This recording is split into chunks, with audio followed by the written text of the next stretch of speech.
Yo lo único que les puedo decir a mis compañeros de trabajo que estoy seguro que en las fiestas no eran el centro de atención. O sea, vos sabes esos tipos que a veces bailan y decís, ¡guau! Y vos te quedas así viendo. Pero ellos iban a la pista a bailar solo por no dejar. Y eso que los estimo, ¿viste? María Mercedes Wong está con nosotros y saben qué broma. ¿Cómo estás, María Mercedes? Un placer verte. Me gusta verte sonriente. Ay, muchas gracias. Creo que el color me ayuda mucho. Siempre me dicen que el amarillo me queda bien. O nosotros escogemos el color en relación al estado emocional o la ropa. Es un complemento de tu estado emocional. Yo pienso eso, la verdad. Sí, pero también tenemos como gustos como bien determinados, ¿sabes? Hoy ando exótica, colombiana, me dijeron. Así te dijeron ahora que ingresaste aquí, ¿eh? Sí. ¿Cómo estás? Me alegra mucho tenerte con nosotros. Vamos a hablar de la bendita grasa. De la bendita grasa. Vieras que yo creo que con mi adultez, y es parte también como de este reloj biológico que tenemos, como que la grasa es más respetada, pero también como al mismo tiempo más bienvenida en mi cuerpo, porque ya ves que cuando estamos en esta edad de fertilidad, la grasa es sumamente importante. Ajá. Y también es parte como de abrazar el hecho de uno de ser mujer, que nosotros debemos de tener más grasa que ustedes los hombres, porque el dar a luz, el Dios santo, dar así lactancia es la cosa. materna y así, exacto. Entonces, bueno, hay máquinas, ¿no?, que ahora te miden la composición corporal. Yo utilizo una máquina en específico que ya la has probado. Ahora tengo otra que es mucho más exacta, ¿verdad?, donde también te va cambiando los parámetros según la etnia, la edad y el sexo, que eso también es bien importante. Pero hoy quiero que hablemos precisamente como de la grasa que nosotros tenemos en el cuerpo y por qué esto significa, digamos, o peligro o también puede significar salud. Entonces empecemos por: ¿cómo crees vos que nosotros llegamos a tener grasa, ya sea en exceso o poca grasa? ¿De qué depende la grasa? ¿Que si comemos qué? Diría yo que depende mucho porque creo, por lo que hemos hablado, que la grasa es el resultado de la energía guardada. Exactamente. Entonces, cuando nosotros guardamos energía, claramente es cuando tenemos un desbalance, ¿no? Cuando comemos mucho y gastamos poco. O bien cuando hay algún problema metabólico donde tu metabolismo no está tan rápido y las calorías, digamos, no se pierden de la misma manera como cuando tenés un metabolismo sano. Entonces, ¿qué alimentos serían aquellos que te pueden proporcionar mayor, digamos, ahorro enérgico en el cuerpo? Aunque la grasa ya sabemos que es todo aquello con lo que el chef fríe, ¿verdad? Que tenemos el aceite, la manteca de cerdo, o la mantequilla, metemos margarina. Hay grasas más sanas que otras, como el aguacate, que es más sano, las aceitunas o el mismo aceite de oliva. No dejan de tener calorías al final y dejan de, pues, aumentarte de peso como tal. Claro. Pero más que la grasa per se, cuando tenés un exceso de carbohidratos en tu consumo diario, y cuando hablo de carbohidratos no me refiero a los almidones, que es el gallo pinto, la pasta, la papa, la tortilla, nos referimos también a las frutas, nos referimos también al lácteo en leche o en yogures. Esos alimentos también tienen carbohidratos, al igual que los frijoles.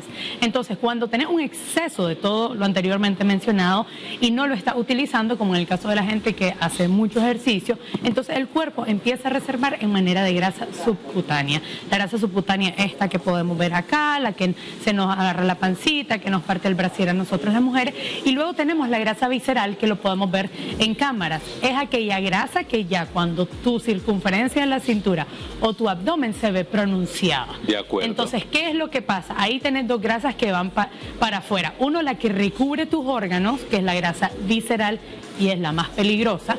Esa está íntimamente ligada con el exceso de azúcar, el sedentarismo y el exceso de alcohol también, ¿verdad? Y tenés la subcutánea, que ya te expliqué, que es como que si un fin de semana te excedes de gallo pinto, no sé, y tortilla o batidos con frutas, también puede llegar a aumentar. Entonces ve que tenemos estos dos tipos de grasa, que las dos son sumamente importantes, ¿verdad? Pero en porcentajes sanos. Ahora, ¿qué pasa si uno tiene un porcentaje de grasa sano? Hablemos del caso de las mujeres. Primero, la reproducción para nosotros es mucho más fácil porque tenemos vitaminas que necesitan de la grasa para ser absorbidas, metabolizadas. Esa es la vitamina A, la D, la E y la K. Por eso ahora la vitamina D está como muy de moda también, ¿no? Que le estamos mandando a la gente que se hagan los exámenes de sangre de vitamina D para ver cómo andan. Entonces, ¿qué es lo que pasa? Cuando nosotros tenemos, digamos, suficiente grasa en el cuerpo, podemos almacenar también suficientes vitaminas. Ahora, no tenés que tener en exceso, obviamente, ¿verdad? Pero sí necesitamos la grasa. Pasa que las mujeres muchas veces cuando llegan a la consulta quieren como tener el porcentaje lo más bajo que se pueda. Y no siempre es así, porque hay fenotipos de cuerpo también, las curvilíneas, las que son un poquito más planitas, ¿verdad? Donde la grasa también se va a acumular en diferentes zonas del cuerpo. Ahora, ¿qué porcentaje es como el ideal en hombres y mujeres? Es diferente, ¿verdad? Y va por a cambiar, la edad también exactamente, varía. Y también varía por la edad, pero sí les puedo decir que mujeres de, digamos, entre 30 y 65 años en Latinoamérica o Sudamérica tienen que andar como que abajo de un 35%. Eso es un porcentaje sano totalmente. El resto agua, músculo. El resto agua, músculo, exacto. Hueso. Y así. Entonces, en los hombres, ¿qué es lo que pasa? Los porcentajes de grasa también influyen mucho en la parte reproductiva, en qué tan sano está tu esperma, en qué tan rápido está el esperma y también en tener erecciones sanas. Entonces, ya ves de que incluso la gente que va al gimnasio y que quiere tener porcentajes de grasa muy, muy, muy bajos, esto no siempre es recomendable, ¿verdad? Claro. Entonces, claramente uno tiene que chequear la alimentación siempre del paciente, pero tener porcentajes de grasa sano interviene mucho incluso en tu estado de ánimo y en las vitaminas que mencioné anteriormente. Entonces, cuando tenés una vitamina D sana, que depende mucho de la cantidad de grasita que tenemos en el cuerpo, ¿no?, para poder almacenarse, ella funciona como una hormona, donde también el metabolismo de ciertos minerales, como el fósforo, el potasio, ¿verdad?, se ven involucradas, al igual que el calcio, íntimamente ligadas con la vitamina D. Entonces, ve qué importante es mantener la salud ósea, ¿verdad?, por esta vitamina que está íntimamente relacionada con la grasa. ¿Cuánto podemos decir que es riesgo tener poca grasa? ¿Qué porcentaje es riesgoso? Ok, en los hombres usualmente ya cuando tienen abajo del 8 o abajo del 6%, eso ya es algo riesgoso.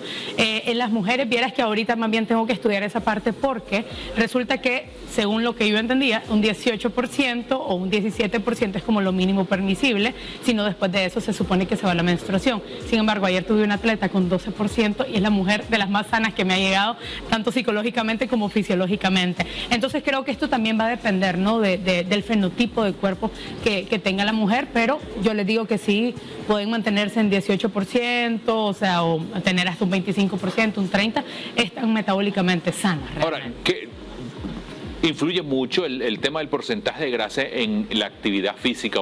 Si vos sos una persona, sos un atleta de alto rendimiento, ese porcentaje puede variar o no necesariamente. Totalmente, porque no es lo mismo un beisbolista, por ejemplo, como tu hijo, ¿verdad? El porcentaje de grasa que se le puede exigir a ese atleta que un maratonista, ¿no?, que una persona que hace fondo. Ahí los porcentajes van a variar abismalmente, tanto en hombres como en mujeres. Ahora, mira qué interesante, porque muchas veces no tenemos idea cómo se ve un litro de grasa en el cuerpo, ¿no? O cuánto deberíamos de nosotros tener, digamos, como a nivel abdominal. Entonces, mujeres, si me están viendo en Centroamérica, si ustedes se miden, digamos, de la costillita para abajo, como arribita del ombligo, deben de tener abajo de 80 centímetros.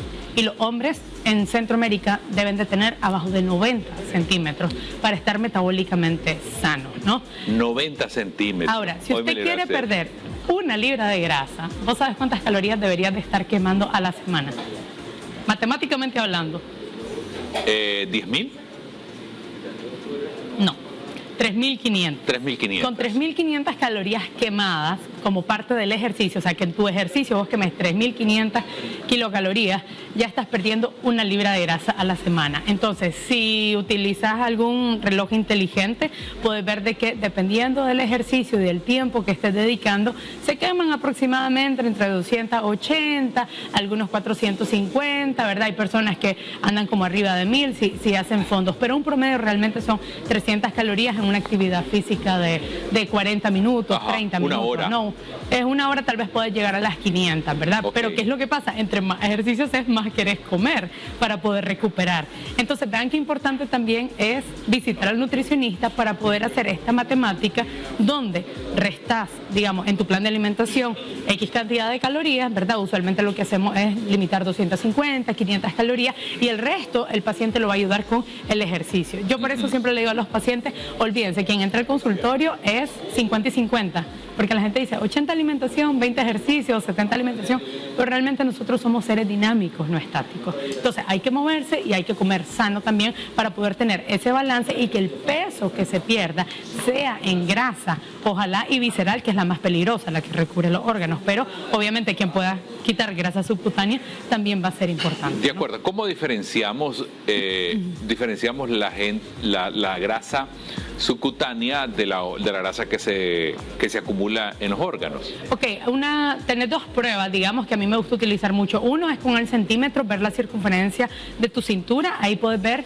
si hay grasa visceral elevada. Es decir, que si tienes arriba de 80 centímetros siendo mujer o arriba de 90 siendo hombre, ya sabes que tu grasa visceral va a estar alterada. De acuerdo. ¿Okay? Porque como la grasa ya no puede acumularse en la caja torácica y comprime los órganos y están así, ella va a buscar cómo ir para afuera. Eso sería grasa visceral. Y ahora, en términos de grasa subcutánea, a mí me gusta mucho decirle al paciente como, enséñame la musculatura. Entonces, como que si ellos sacan músculo y se ve la inserción muscular, vos sabes de que probablemente la grasa subcutánea ande bastante bien. Ajá. ¿Verdad? Y si no, tenés el segundo paso, que sería la tecnología, que ahora la bioimpedancia eléctrica te permite de una entender qué porcentaje de grasa tiene el paciente en términos subcutáneos y qué tanta grasa tiene el paciente en niveles o en litros, dependiendo de la pesa, en términos visceral.